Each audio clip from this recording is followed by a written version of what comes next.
Hey everybody, welcome back. I'm inside now, so maybe the wind won't blow you over.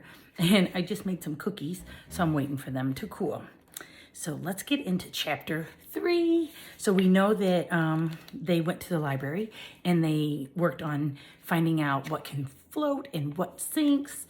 And then they are going to have 6 rules to work as a team to build a boat. So let's find out what happens. Our next chapter is chapter 3, Portrait of a Hamster. Boats, boats, boats. Just about all we talked about in room 26 had to do with the boats. There was a math problem about boat races and a history lesson about Vikings who were great sailors and wore impressive hats with horns on them. There were also those lovely vocabulary words, and there was a story. Every day, Mrs. Brisbane read another exciting chapter from the book. Uncle Jolly Roger, who did seem unusually jolly for a pirate, taught Vic and Vi, that's what he called Victor and Violet, all kinds of wonderful things about sailing. They even had a run-in with a huge whale. That part of the story gave I Heard That Kirk a chance to tell his joke. What that part of the story gave, oh, sorry, I read that. What do you call a baby whale? A little squirt. We all chuckled at that. So, in just a few short days, I went from never thinking about boats to thinking about them all the time. There were so many kinds of wonderful boats, from rowboats to move with oars and muscles to sailboats to tall ships powered by the wind. Then there were motorboats, yachts, tugboats, and ferries, which all have engines. And there were the great ships powered by steam. Mrs. Brisbane brought in more books about boats and put a huge poster on the wall. It would be hard to choose from a favorite, but the Chinese junk did catch my eye. That boat isn't junk at all, but a beautiful craft with colorful sails. I could almost feel the sea breeze tickle my whiskers whenever I looked at the picture. In the evenings, I tried to talk to Og about the boats and pirates and treasures, but as soon as I'd bring up the subject, he'd drive into his tank and swim around. Maybe he was trying to tell me that he didn't really need a boat and to make his way through the water, but I was a little jealous. Although I still wouldn't want to be a frog. As nice as Og is, he has googly eyes, green skin, and no nice soft fur at all. I occupied my spare time by drawing pictures of boats with my little notebook. I must admit, my drawing of the SS Golden Hamster, complete with a hamster flag, was quite impressive. On Friday, it was time to find out which of my friends would take me home for the weekend. Do you have a permission slip, Gail? Miss Brisbane asked. Gail pulled out a slightly crumpled paper out of her pocket. Here it is, she said with a giggle. So I was going home with Gail. Since Gail loved to laugh so much, I was bound to have a fun weekend. Yippee! I was happy to see that she was also taking home a stack of books about boats. Gail's mom, Mrs. Morgenstern, came to pick us up. She was a colorful human who wore blue jeans, an orange sweater with red flowers on it, a yellow cap, and high red boots. Her hair was in long braid halfway down her back. You know what, Humphrey? I'm thinking I'm going to paint you this weekend, she said. Oh dear, Mrs. Morgenstern seemed like a very nice person, but the thought of being covered in wet and messy paint didn't sound fun to me. It won't be easy, Gail warned her. He won't stand still. Mrs. Morgenstein just smiled. I'll find a way. As she carried me out of the classroom, I squeaked to Og. Wish me luck, Augie boy. I don't know what the color I'll be when I come back. Maybe green like you. Boing, boing, boing, boing. Og sounded a little upset. Maybe he liked being the only green creature in room 26. When we got to the house, instead of painting me, Gail's mom gave me some carrots and gently set my cage on the nightstand in Gail's room. When we were alone, Gail curled up in her bed with her stack of books. Suddenly, there was a thundering sound, like a herd of wild horses coming into her room. Humphrey! It was Gail's brother Simon. I'd met him once before when I'd stayed at the house. He was just about as tall as Gail, but she still called him her little brother. How's it going, Humphrey? What's new? What's happening? Look at your wheel. Can I feed you one out of your cage? That was how Simon talked, very fast. Simon, Humphrey's my class hamster. I feed him and I take care of him, Gail scolded her. Aw, I just wanted to say hi. Hiya, Humphrey. Then Simon made a funny face, sticking his teeth out and holding his hands up in front of him. See, I'm a hamster too. You are an idiot, said Gail. Go away.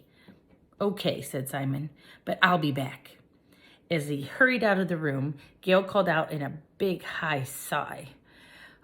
My brother, she groaned. She made a brother sound like a very bad thing.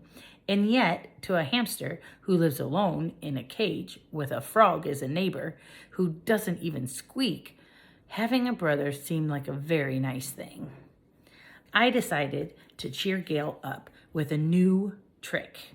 I taught myself, instead of getting on my wheel and spinning it, I laid down on my back underneath it, then reach my paws up and I make the wheel spin with my feet. You'd better believe Stop Giggling Gail couldn't stop giggling at the sight. Until there was a knock at the door and Gail's mom perked into the room. May I come in? Mrs. Morgenstern entered, carrying a stack of boxes with a lot of colorful bags hanging from her arms. Guess who went shopping today? She asked. I guessed Gail's mom did, and I was right.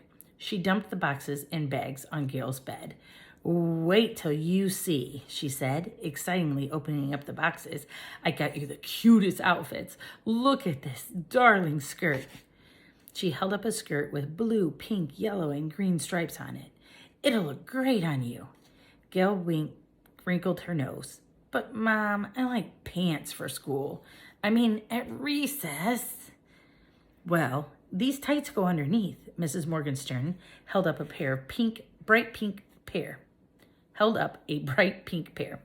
She rummaged around in the bag. I bought 3 skirts, one with stripes, one with stars, and one with flowers. But, Mom, I don't like skirts, Gail repeated. Try something new, dear. Mrs. Morgenstern pulled out a fuzzy-looking sweater, like this. Personally, I like fuzzy things, like hamsters. But Gail ran her hand over the sweater and said it looked itchy. Just try it, Gail's mom, then reached over and opened the box. I had another brilliant idea today, she announced. We're going to redo your room. Gail blinked hard. Again? In with the new, out with the old, her mom said with a smile. But we just painted last year, Gail reminded her. And I like the blue with white stripes. For 2 years ago, said her mother. It's something we can do together. It'll be fun. We'll give it a whole new look. You and I could paint a mural. We could make it a whole room like the universe with all the planets, or a whole room that could look like an ocean, or, Gail sighed, I just got used to my room the way it is. Mrs. Morgenstern reached out and patted Gail's face. Oh, honey, try open to new things. Change is good. Gail didn't answer. She just stared down at her blue bedspread. Her mom frowned. Tell you what, I'll leave these samples here so you can look at them and think about a mural, okay? Just think about it. Sure, Mom, Gail replied. Gail didn't even seem excited about painting her room, but I thought it was a much better idea than painting me. After Mrs. Morgenstern left, Gail stared at her striped walls for a while. She pushed the paint samples aside and picked up one of her books. She turned a lot of pages, then suddenly held up her book to my cage. Look at this ship, Humphrey, she said. It was a picture of a lovely sailboat with billowing white sail. I like it, I squeaked. I know that Gail heard squeak, squeak, squeak, but she seemed to understand. It's beautiful, isn't it? She asked. Yes, yes, yes, I agreed. Gail sighed again. Sometimes I'd like to sail away on a ship and go far, far away, she said. To Brazil? I said in a squeak. Maybe it was more like a shriek. You could come with me, said Gail. Then she went back to her bed and her stack of books. Really? Gail's family couldn't have been nicer to me. Great snacks, a great cage cleaning, no jokes about my poo. Still, I was nervous about being painted. You see, I'm a golden hamster, which means I have very beautiful, glossy golden fur. I never really wanted to be another color. Not red, not blue, not green. I'm not sure there are any hamsters in those colors. Humphrey, you didn't eat your carrots, Mrs. Morgenstern said later that night. I didn't have the heart to tell her that every time I saw a carrot, I thought about being painted orange. Orange is a very nice color for a sweater or a book or a hat or even for a pair of socks. It's not a good color for a hamster, at least in my opinion. Hi, Humphrey. Want to spin on your wheel? Go on, spin it. Want to climb up your tree branch? Come on, climb. It was the morning and Simon was back. As much as I liked Simon, it was hard to keep up with him. Still, he was so excited about everything. I wanted to make him happy. So I hopped on my wheel. This time, Gail didn't even seem to notice. She just sat on her bed, staring at the pictures of boats and books. Out, out, Mrs. Morgenstern said as she came in Gail's room. I'm here to paint him. Oh, Mom, Gail groaned. Can't we just take a picture? Anyone can do that, her mom answered. This is more original. Can I paint him too? Simon asked. Please? Mrs. Morgenstern smiled. Of course. We'll all paint him. Eek! If they all paint me, I'd end up looking like a rainbow, and I'd probably be a soggy mess. Ugh wouldn't even recognize me when I get back. Okay, said Gail, but she didn't sound like she was that happy about it. Soon, my cage was on the Morgenstern's kitchen table. Simon, Gail, and her mother all sat around with paper and paints and stared at me. Mrs. Morgenstern, who seemed like a kind and sensible Mr. Morgenstern, who seemed like a kind and sensible man, said he had errands to do, and he hurried out the house before painting even began. Okay, artists, Mrs. Morgenstern said, feel free to paint Humphrey any way you'd like. He doesn't even have to look like a hamster. But I prefer to look like a hamster, I squeaked. A nice golden hamster with lovely fur and no paint at all. Thank you very much. What he's squeaking about, Simon asked. I don't know, but please hold still, Humphrey, his mom told me. I tried to hold still, but my whiskers were quivering and my legs were shaking. I closed my eyes, waiting to feel the wet, globby paint on my fur, but my fur just felt fine. So after a while, I opened my eyes to saw all three of the Morgensterns putting lots of lovely paint on paper. They weren't painting me at all. They were painting pictures of me. Whew, whew, whew. I was so relieved. I hopped on my wheel for a lovely spin. Humphrey, hold still, Gail told me. Oops, sorry, I squeaked. I jumped off the wheel and held as still as lovely hamster can. After a few minutes, though, my back legs started itching and my nose started twitching and I had a little cramp in my front paw. Luckily, Mrs. Morgenstern said, well, I think we've captured our little friend. How about you two? She held up her painting to show Gail and Simon. I couldn't get a good look at it, but I could see that there wasn't anything golden about her hamster. There was yellow and blue and maybe some purple. I think this shows the true spirit of Humphrey. I didn't have time to think about why my true spirit was yellow, blue, and purple because Simon waved his picture right in my face. Here you are, Humphrey. Simon's painting showed an orange blob with all kinds of swirly lines and no hamster that I could see. Mrs. Morgenstern leaned over to examine the picture closely. It's very interesting, Simon. Tell me about it. It's all squiggly because he was spinning on his wheel like this. Simon jumped out of his chair and began twirling in a circle. Perfectly wonderful. I see his eyes in the center, said his mother. You can stop spinning now. Then she turned to Gail. Let's see your Humphrey. Gail held up her paper that showed a perfectly wonderful picture of me. I had 2 ears, 2 eyes, 2 front legs, 2 paws, 2 back legs, 2 paws, some whiskers, and a lovely golden fur. Oh, said Gail's mother. It looks like him, doesn't it? Asked Gail. Mrs. Morgenstein nodded. Yes, it looks a lot like him. It's just... Gail seemed upset and not at all giggly. What's wrong with it? It's fine, honey, her mom said. It's just like to paint what you feel, not just what you see. Like Simon's picture.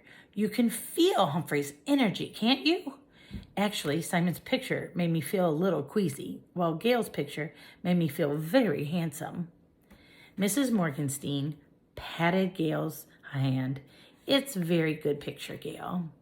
After her mom and brother left, Gail sat and stared at her picture for a while. You're such a pretty color, Humphrey. Why would I make you blue? She asked. I didn't have an answer, but it was time for me to squeak up. I love, love, love your picture, I told her. I'll never know if she understood me because the phone rang and Gail ran off to answer it. Okay. That was chapter 3. So next we will get into chapter 4. See you later. I gotta put my cookies away. Bye, guys.